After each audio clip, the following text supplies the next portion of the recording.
Assalamualaikum warahmatullahi wabarakatuh. Perkenalkan, saya Pepi Lestari dan dua teman saya, Vicky Yuliandari dan Rohmah Hayati. Baiklah teman-teman, kami izin untuk mempresentasikan materi mata kuliah pemahaman peserta didik dan pembelajaran. Silakan menyaksikan. Baiklah, seperti yang kita ketahui bahwa belajar adalah suatu proses perubahan kepribadian seseorang, di mana perubahan tersebut dalam bentuk peningkatan kualitas perilaku, seperti peningkatan pengetahuan, keterampilan, daya pikir, pemahaman, sikap, dan berbagai kemampuan lainnya.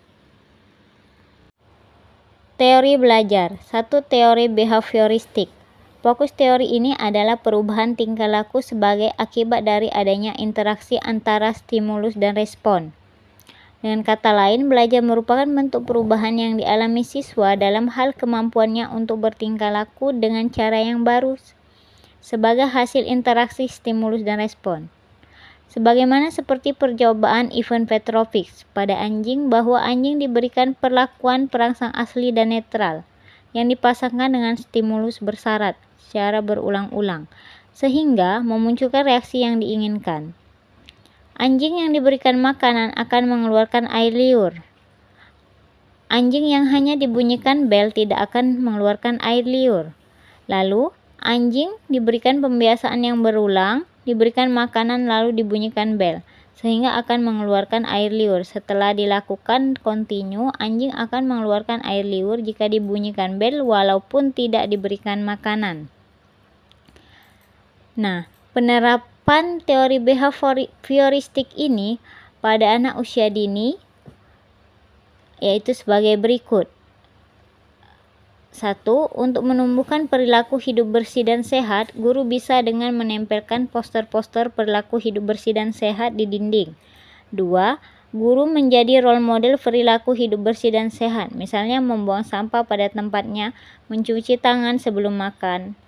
3. Guru mengajak anak untuk berdoa sebelum makan. Itulah beberapa contoh penerapan teori behavioristik pada anak usia dini.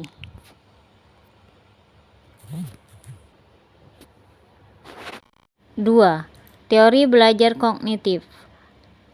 Teori belajar kognitif adalah teori belajar yang lebih mementingkan proses belajar daripada hasil belajar. Teori belajar kognitif yang tidak hanya memerhatikan stimulus dan respon, tetapi juga mengutamakan adanya perubahan mental dan perilaku, seperti cara peserta didik memahami suatu hal, cara peserta didik berpikir, dan cara peserta didik menggunakan pengetahuannya. Adapun contoh penerapan teori kognitif pada anak usia dini. 1. Mengenalkan hewan melalui gambar. Aktivitas yang dilakukan bisa berupa mewarnai, bermain puzzle hewan, lalu menyebutkan hewan-hewan yang ada di gambar.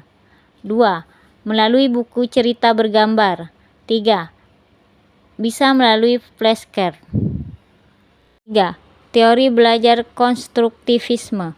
Teori ini mengakui bahwa peserta didik akan dapat menginterpretasikan informasi ke dalam pikirannya hanya pada konteks pengalaman dan pengetahuan mereka sendiri, pada kebutuhan, latar belakang, dan minatnya, yang mengedepankan kegiatan mencipta serta membangun dari sesuatu yang telah dipelajari.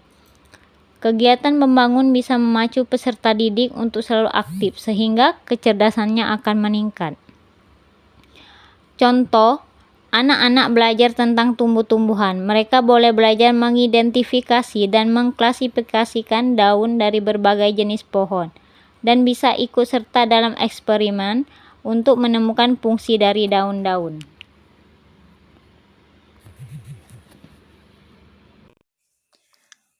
Model pembelajaran konstruktivisme merupakan sebuah model pembelajaran dengan menempatkan siswa sebagai agen aktif dalam proses belajar bermakna. Anak-anak membangun pemahaman mereka sendiri dan melanjutkannya ke pengalaman dan pengetahuan baru. Langkah-langkah pembelajaran model konstruktivisme ada 4.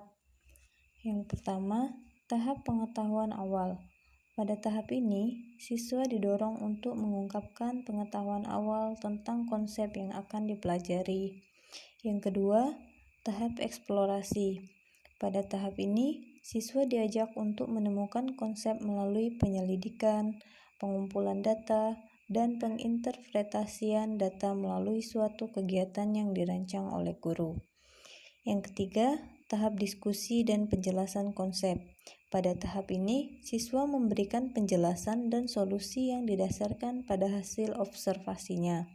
Lalu, yang keempat, tahap pengembangan dan aplikasi konsep.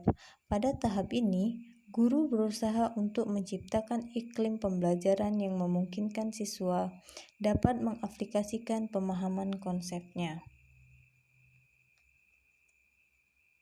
Baiklah, selanjutnya di sini saya akan menjelaskan tentang rencana meningkatkan motivasi anak dengan permasalahan Tania 7 tahun memiliki kemampuan rendah dan keinginan yang rendah untuk sukses. Di sini kita sebagai seorang pendidik itu memotivasi muncul karena adanya pemikiran dari setiap individu. Jika perspektif perilaku lebih menekankan pada insentif eksternal, maka dalam perspektif kognitif tekanan dari eksternal tidak perlu terlalu ditonjolkan. Menurut perspektif kognitif, seseorang perlu diberikan lebih banyak kesempatan, tanggung jawab, serta mengendalikan hasil presentasi sendiri. Agar Tania yang memiliki kemampuan rendah dan keinginan yang rendah untuk sukses itu termotivasi untuk lebih belajar lagi sehingga meningkatkan motivasinya.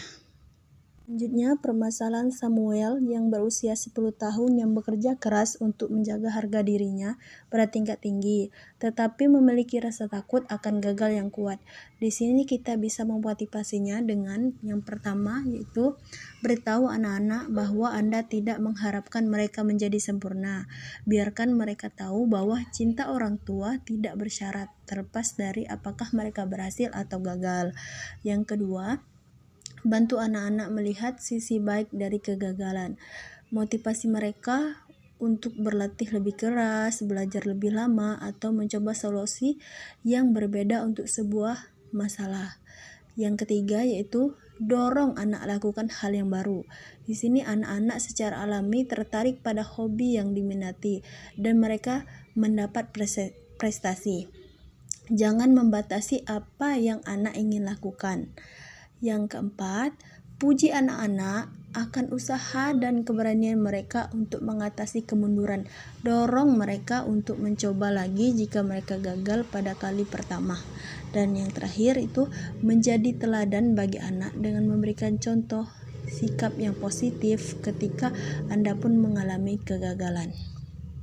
Selanjutnya yaitu permasalahan Sandra yang berusia 13 tahun yang tenang di kelas dan meremehkan keterampilan mereka. Sandra saat ini lebih mengutamakan akademiknya dibandingkan pertemanannya. Untuk siswa pada usia Sandra, hal ini tidak dapat dihindari.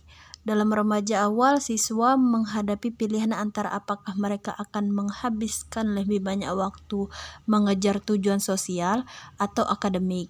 Sebagai seorang guru, di sini kita dapat memaksimalkan tujuan akademik dan membimbingnya agar tidak meremehkan teman-temannya. Kita dapat meningkatkan motivasi Sandra dengan menciptakan metode belajar yang variatif. Metode pembelajaran yang bervariasi ini bertujuan agar tidak bosan dan jenuh dalam proses pembelajaran. Dalam proses pembelajaran, siswa tidak hanya mengerjakan latihan yang diberikan oleh guru, akan tetapi proses belajar siswa didapat melalui diskusi, audiovisual, serta studi kasus atau praktek dan sebagainya. Dengan tujuan ini agar siswa tidak mudah bosan dan tidak jenuh dalam proses belajar. Melalui jenis pembelajaran yang bervariasi juga akan memunculkan potensi teman-teman Sandra yang lainnya dan akan membantu Sandra lebih menghargai teman-temannya yang ada di kelas. Selanjutnya itu permasalahan Robert yang berusia 16 tahun yang menunjukkan sedikit minat di sekolah dan saat ini tinggal bersama dengan bibinya.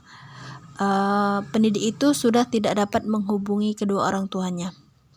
Di sini, rendahnya minat Robert di sekolah dapat disebabkan karena hubungan sosial dengan keluarganya, terutama orang tuanya yang kurang sesuai harapannya. Kepedulian sosial anak-anak mempengaruhi kehidupan mereka di sekolah. Sebagai seorang guru, kita dapat memberikan dukungan dan perhatian agar Robert lebih termotivasi.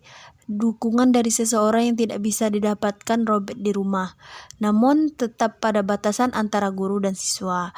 Para peneliti juga menemukan bahwa siswa yang merasa mereka mendapatkan dukungan dan perhatian guru lebih termotivasi untuk lebih dalam akademik daripada siswa dengan guru yang tidak mendukung ataupun peduli.